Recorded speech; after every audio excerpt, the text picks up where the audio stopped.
আসসালামু আলাইকুম। আপনারা দেখতে পাচ্ছেন বঙ্গবন্ধু টানেলের অ্যাপ্রোচ সড়ক, যেটা দেখতে অনেকটা এক্সপ্রেসওয়ের মতো।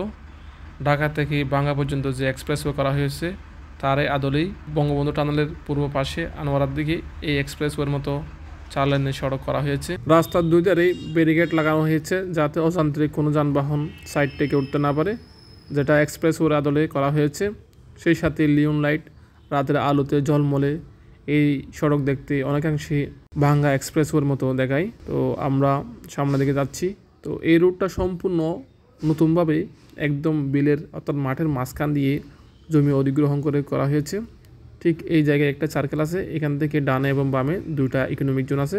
হাতের বামে হচ্ছে চাইনিজ ইকোনমিক জোন, ডানে কোরিয়ান ইপিজেড জোন।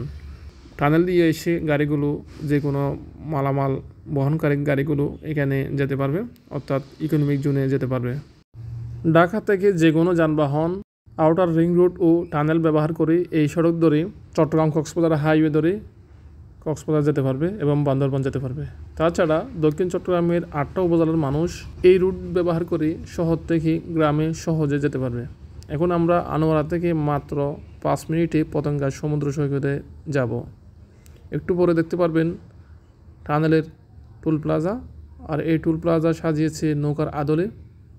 বর্তমান সরকার যেহেতু আজ ক্ষমতায় আছে, তাদের যে প্রতীক সেই প্রতীকের আদলে সাজিয়েছে।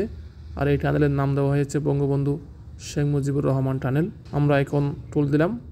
টোল দেওয়ার পর ধীরে ধীরে আমরা টানেলের দিকে যাচ্ছি। তবে এখানে একটা ফ্লাইওভার নির্মাণ করা হয়েছে, যেটার দৈর্ঘ্য 700 মিটার কাপকো সার কারখানার উপর দিয়ে। এখন আমরা টানেলের মুখে প্রবেশ করব। এই হচ্ছে টানেলের প্রবেশ মুখ।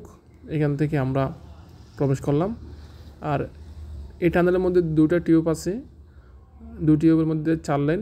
তো আমরা এক টিউবের মাধ্যমে আনোয়ারা প্রান্ত থেকে শহরের দিকে যাচ্ছি।